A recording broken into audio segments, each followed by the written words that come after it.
എന്തൊക്കെയുണ്ട് വിശേഷങ്ങൾ? പറയണമെങ്കിൽ ഏറെയുണ്ട്. എവിടെ തുടങ്ങണം എവിടെ അവസാനിപ്പിക്കണം എന്നതാണ് വിഷയം.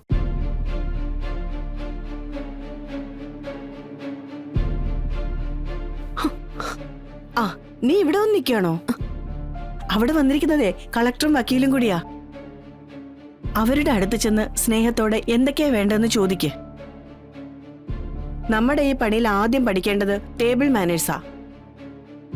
ഞാനെല്ലാം നിന്നെ പഠിപ്പിച്ചു തരാം.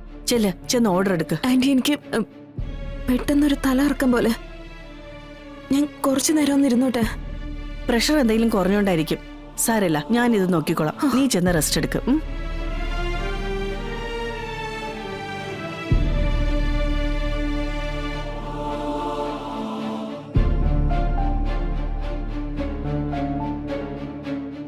ശാലിനി പറഞ്ഞു വരുന്നത് എനിക്ക് മനസ്സിലാവുന്നുണ്ട്. പക്ഷേ ആ, എന്താ രണ്ടുപേർക്കും വേണ്ടത്? ആന്റി, ഞങ്ങൾക്ക് 2 ചായ വേണം. ബാക്കി ഞങ്ങൾ പിന്നാലെ പറയാം. ശരി.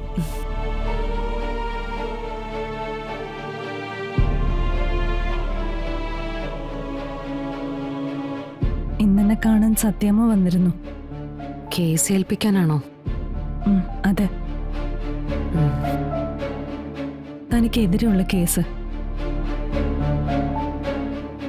മകന്റെ കുട്ടികളെ ശാലിനി ബലാത്കാരമായി പിടിച്ചോണ്ടുപോയെന്നും കുട്ടികളെ വീണ്ടെടുത്തു കൊടുക്കണമെന്നും അതാണ് കേസ്.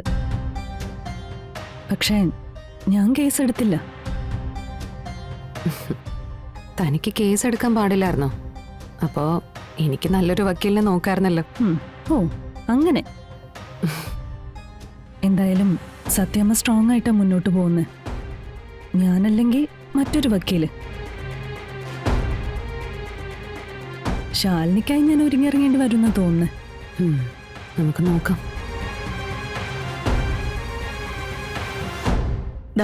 ചായ റെഡി. അല്ല, പുതിയ സ്റ്റാഫ് എന്തേ? പുറത്തേക്കൊന്നും കണ്ടില്ലല്ലോ. അതിനൊരു തലകറക്കം. ഒരുപാട് സങ്കടങ്ങളൊക്കെ ഉള്ള കുട്ടിയാ. ഞാനിവിടെ പിടിച്ചു നിർത്തിയെന്നേ ഉള്ളൂ. അല്ലെങ്കിലും മറ്റുള്ളവരുടെ കണ്ണീരിന് മുമ്പില് ഗാർഗി ആന്റി തളരും. അവര് സഹായിക്കാതെ ആന്റിക്ക് ഉറക്കവും വരില്ല. നമ്മളോ ദുഃഖങ്ങളും ദുരിതങ്ങളും ആയിട്ട് ജീവിക്കുന്നവരാ. പിന്നെങ്ങനെയാ അത്തരം ആൾക്കാരെ കാണുമ്പോൾ മുഖം ധരിക്കുന്നത്? എന്ത് ചെയ്താലും പകരം കർത്താവ് തരും. അതിപ്പോ നന്മയാണെങ്കിൽ നന്മ, തിന്മ ചെയ്താൽ അങ്ങനെ. അങ്ങനെ വിശ്വസിക്കുന്ന ഒരാളാ ഞാൻ. എല്ലാവർക്കും സങ്കടങ്ങളുണ്ട് ആന്റി. ഇവിടെ എങ്ങനെ ഇരിക്കുന്നെങ്കിലും 100 കാര്യങ്ങൾ മനസ്സിലൂടെ പോയിക്കൊണ്ടിരിക്കുക.